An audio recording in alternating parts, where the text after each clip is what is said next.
Who wins tonight? Jen, of the three predictions that we're making today, this is the one I feel the least confident in. But I know Atlanta has all the momentum. They've got the crowd. They're not in their own heads, right? They're not having psychological challenges like the Philadelphia 76ers are. Doc Rivers has a history of these types of collapses, and Ben Simmons is just a mess right now. The whole city of Philadelphia has him on the trading block already. But all that said, I am going to go with the Philadelphia 76ers. I don't know if I'm just trying to stick with my prediction before the series started, but I'm going with Philadelphia. I think Joel Embiid is huge. And here's the key.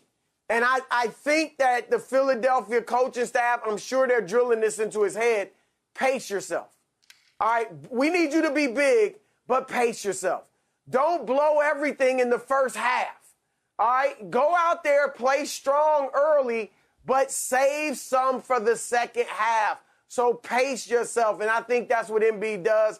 And I think he not only plays strong in the first half, but in the second half as well. Tobias Harris comes out. Tobias, I do think, is a mentally strong player.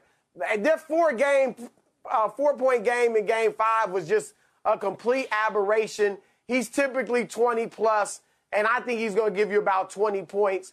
And so I'm going to go with Philadelphia to win this game and take it back home. Well, the thing is that you said Joel Embiid needs to pace himself.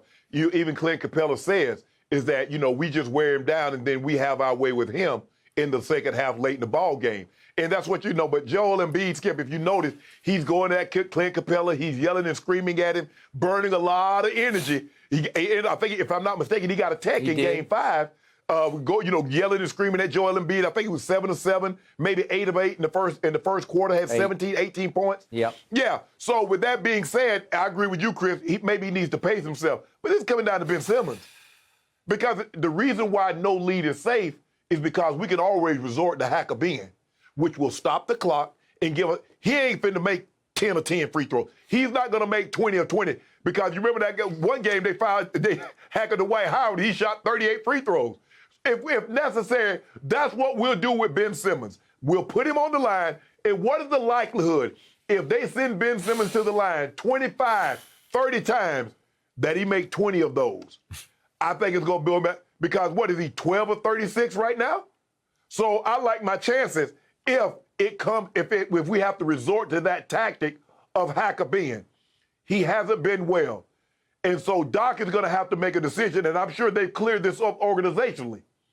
If we get in this situation, you guys are going to have to be comfortable with me sitting Ben Simmons' butt on the bench because that's costing us. And I understand I don't want to do any more damage to his psyche, but he's already in his own head, Skip. I can't do it any worse. So he's already there. And considering the Hawks haven't shot the three-point ball well, with the exception of the first game, they probably do to have one of these at the State Farm Arena. The highlight factory is going to be full effect. The barbershops are going to be capacity. The crowd's going to be out. Quavo, 2 Chainz, all the stars going to be in the house. And now that you mention it, O'Shea might pull up. Get me one of those seats on the front. And hey, yeah, Skip, we in the building, baby. But Ice Trae, you going to put some respect on Ice Trae's name before it's all said and done. You talked about him bad against the Knicks. And look what he did. Sitting there packing. 3 All-NBA defensive players on one team, and he giving you 29 and 11. Dropped 39 last game. Ice Trae for real. Thunderstorm hits down here tonight in Georgia, and they go into the Eastern Conference Finals, baby. So the odds makers keep telling you quite loudly the Sixers are superior to the Hawks because tonight at State Farm, your Hawks, your darlings of Atlanta, are 3.5-point underdogs at home. Give me the points in 3 cases. I'm not going to do it. I'm not going to do it. I'm hanging in. You've got me on the run. I'd be stupid to do this. But I will tell you that the pressure has swung wildly back onto the home team tonight. It is. I'm not sure I would want to be in their shoes because they're going to wake up this morning thinking, oh, my God, We're just one game away from the conference finals. We're not ready for this. Who knows? Maybe a little mice Trae. What if he turns into pandemic Trae tonight? What if he has one of those cold nights where he just goes cold from three? He can stink it up. You know, he's highly capable of 2 for 14 from three. He starts jacking them up at a high rate. He's a poor three-point shooter, and he cut it way down from 10 attempts 2 years ago to only 6 this year. But then all of a sudden, he had that 3 for 11 2 games ago because at home he feels like he's got to play to the hype. And I believe he might just jack up 15 tonight and make 3 of them. And Quavo and 2 Chainz are going to be sitting right there. Maybe the Hall of Famer Shannon Sharpe will be in the front row, and the pressure will mount into the fourth quarter, and maybe Joel will show up for once in the fourth quarter because he just keeps hitting the physical wall. I think he's just not in very good shape. And you're right, he's got to pace himself in the first quarter and the second quarter and try to be there for his team when they need him, because I don't think Ben Simmons will be. And I agree with Chris. Doc's on a hot seat tonight, and I love Doc. And I wish I could have played for Doc because I think he's as charming and personable and fun to be around as anybody I've ever been around in my many, many years of covering the NBA. But the truth is, alarming trend, blown leads throughout his playoff coaching career. And they blew 3 in a row last year, up 3-1 on Denver in the bubble with leads of 16, 19, and 12. And now they've blown an 18-point lead and a 26-point lead back-to-back. It can't happen again. You have the better team. You have to play bigger and better. And one quick point about Tobias Harris.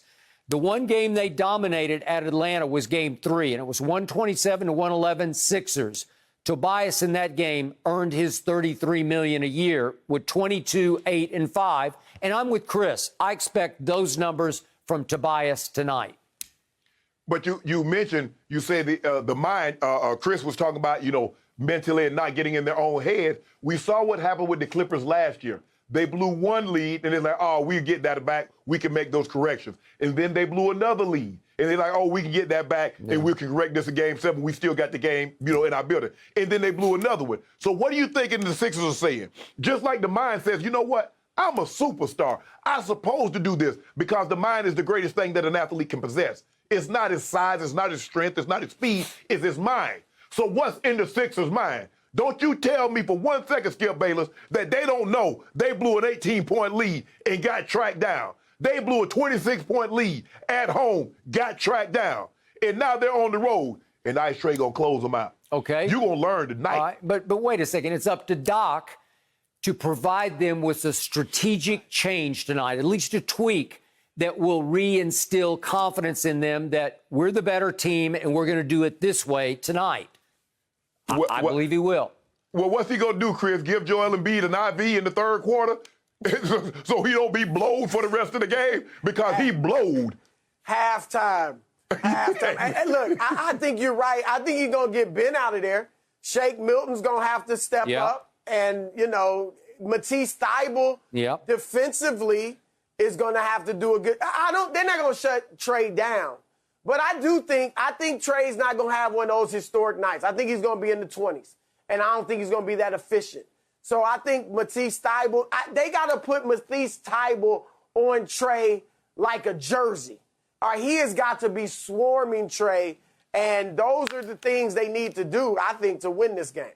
I don't know how this one plays out. I expect a response from the 76ers, but that home crowd in Atlanta, possibly led by Shannon all the way. Yeah, the highlight factory, baby. Worries me just a little bit. Chris, we appreciate you joining us throughout the show. Enjoy the games. We will check in for sure Monday. Thank you for watching. You can subscribe here to get the latest from the show, and be sure to check out more of the best clips from Undisputed, or go watch a few other segments from our other shows on FS1.